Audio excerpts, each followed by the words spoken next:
Hey there, I'm Emma. I'm 28 and doing great as an architect in New York City. I've worked super hard to get here, late nights in college, climbing the career ladder. Meanwhile, my sister Olivia has been living her best life, going on fancy vacations, all paid for by our parents. Now, don't get me wrong, I love my family. My parents, Robert and Diana, have always supported us. But lately, I feel like they're a bit disappointed that I'm not more like Olivia. Emma, dear, when are you going to take a break? Mom's always saying. You work too hard. Look at Olivia, she knows how to enjoy life. Yeah, because Olivia's never had to work a day in her life. Everything changed when Grandpa passed away. He was my biggest cheerleader, always telling me I had a gift for architecture and not to let anyone dim my light. When we got the call about the will reading, I was devastated. Losing him was tough, but I had to stay strong. This wasn't just about money, it was about his legacy. The night before the will reading, I'm at my parents' house for dinner. Olivia, of course, is there too. So, sis, she says, sipping her wine, any plans for your share of the inheritance? I almost choke on my food. Olivia, we don't even know what's in the will yet. Dad tries to calm things down. Now, girls, let's not get ahead of ourselves. Grandpa's legacy is about more than just money, but I can see it in Olivia's eyes, she's already spending it in her mind. Later, while helping Mom with the dishes, she drops a bombshell. Emma, your father and I have been thinking, maybe it's time you settle down and start a family. Focusing so much on work isn't healthy. I can feel my blood pressure rising. Mom, I'm happy with my life. My career is important to me, she sighs, giving me that familiar disappointed look. I just worry about you, dear. You're not getting any younger. As I leave that night, I can't shake this uneasy feeling, like something big is coming, but I can't figure out what. The next morning, we're all at the lawyer's office for the will reading. Olivia's practically bouncing in her seat while I try to stay calm. This is it, the moment that could change everything. I noticed my parents exchange a look, something felt off, deep in my gut. I had no idea that everything I thought I knew about my family was about to be shattered. The bombshell that was about to drop would change my life completely. The lawyer's office was silent as Mr. Thompson, our family attorney, cleared his throat. My palms were sweaty, and I could feel Olivia fidgeting next to me. Let's begin the reading of Mr. Jonathan Miller's last will and testament, Mr. Thompson started. I held my breath, thinking about Grandpa, his kind smile, his encouragement. But then, Mr. Thompson's voice pulled me back to the moment. To my granddaughter, Emma Miller, I leave. Suddenly, Dad interrupted. Actually, there's been a change. I looked up, confused. What change? Mom chimed in, her voice sweet but fake. We've decided to make a small adjustment to your grandfather's wishes. Mr. Thompson looked puzzled. I'm not aware of any changes, Mr. and Mrs. Miller. Dad waved it off. It's a family decision. We're redistributing Emma's inheritance to Olivia. The room erupted. I felt like I'd been punched in the stomach. What? You can't do that. I shouted, jumping to my feet. Olivia's smug voice cut in. Oh, come on, sis. You don't really need it, do you? I mean, you've got your fancy job and all. I turned to her, furious. This isn't about need, Olivia. This is about Grandpa's wishes. Mom tried to calm me down. Sweetie, we just think Olivia could use the help more. You're doing so well on your own, so I'm being punished for working hard? For making something of myself? I could feel tears stinging my eyes. Dad's voice grew stern. Now, Emma, don't be dramatic. We're just trying to be fair. Fair? How is this fair? I was screaming now, hurt and angry. Mr. Thompson stepped in, saying, I must advise that this is highly irregular and potentially illegal. But my parents weren't listening. They were too busy fussing over Olivia, who was already thinking about how to spend the money. I'm thinking of a trip to Bali, she mused. Or maybe I'll buy that cute little sports car. I couldn't take it anymore. I grabbed my bag and stormed out, ignoring my parents' calls. Outside, everything felt like it was spinning. How could this be happening? I slumped against the building, trying to catch my breath. Then my phone buzzed. A text from Mom, "Don't be childish, Emma. Come back inside so we can discuss this as a family." I scoffed. Family? What family? As I hailed a cab, another text came through, this time from Olivia. "Thanks for the cash, sis. Don't worry, I'll send you a postcard from my yacht." I turned off my phone, unable to handle their cruelty. Back at my apartment, I paced, my mind racing.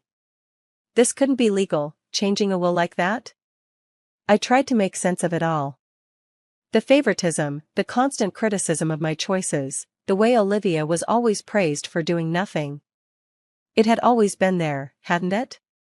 I just didn't want to see it. As night fell, I sat in the dark, feeling more alone than ever. My whole life, I'd worked to make my family proud, and now I was being cast aside. The betrayal hurt deeply, but as I sat there, something else began to rise inside me, determination. This wasn't over, not by a long shot. They thought they could take what was rightfully mine, but they had no idea who they were dealing with. As I drifted off to a restless sleep, one thought echoed in my mind: this means war. The next morning, I woke up with a mission. No more tears. No more feeling sorry for myself. It was time to get to the bottom of this. I called my friend Jake, a sharp lawyer I knew from college. "Jake, I need your help. It's about my grandfather's will." We met at a coffee shop, where I told him everything. Jake's eyes widened. "Emma, what they did isn't just unethical, it could be illegal. Wills can't just be changed like that. So, what can I do?" He leaned in, lowering his voice. "We need to investigate, get the original will, any changes, and find out if there was undue influence."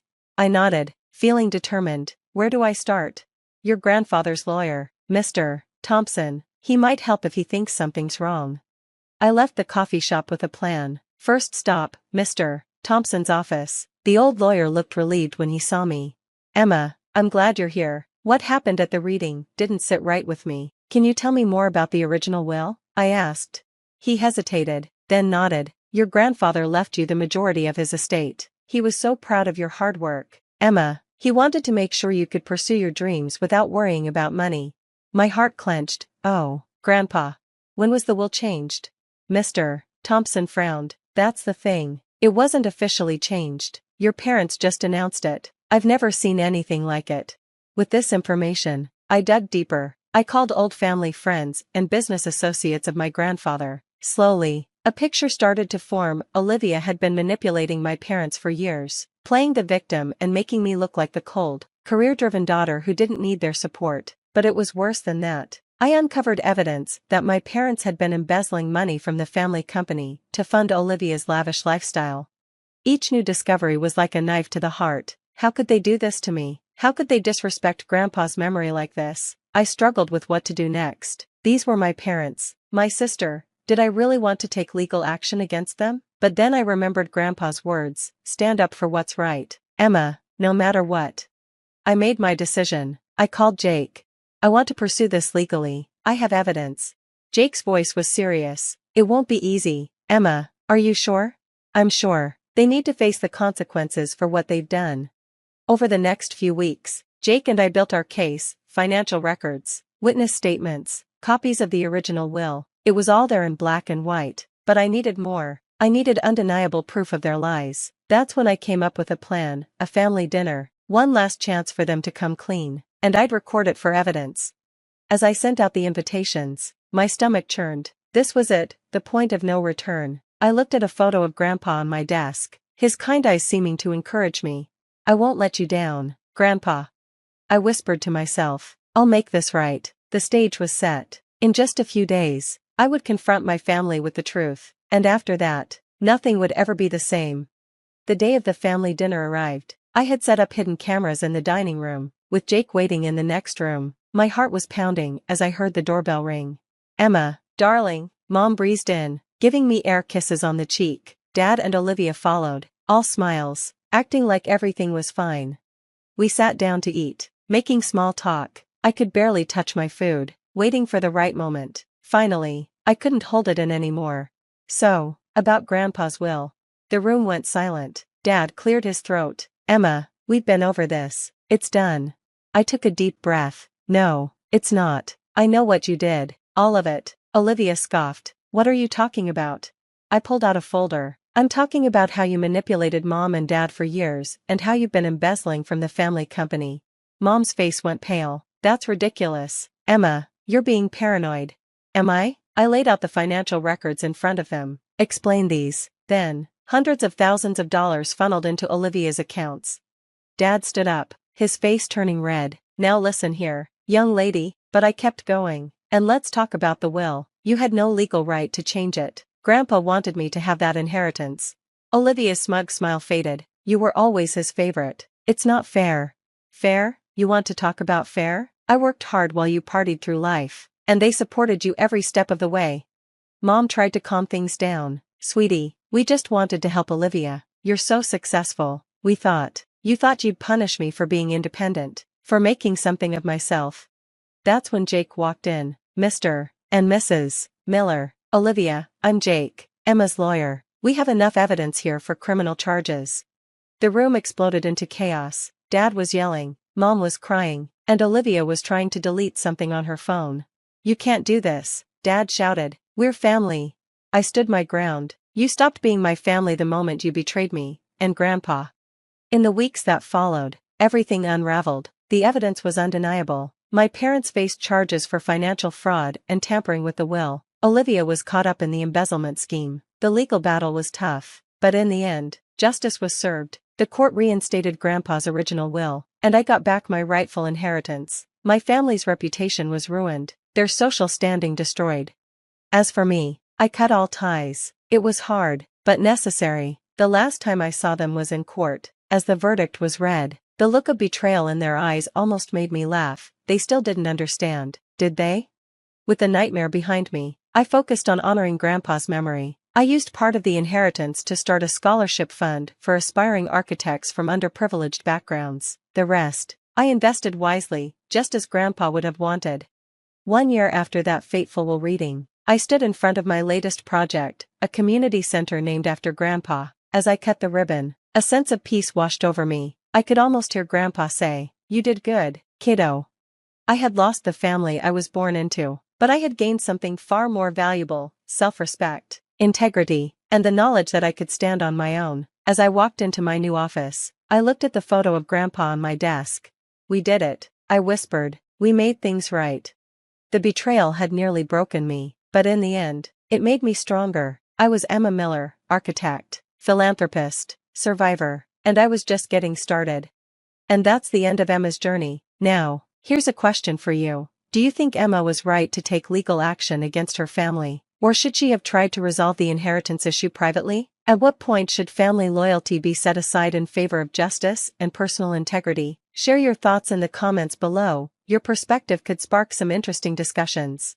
If this story of betrayal and redemption resonated with you, don't forget to hit the like button and subscribe for more complex family stories and ethical dilemmas. Your support helps bring these thought-provoking stories to life. Thanks for watching, and I'll see you in the next video.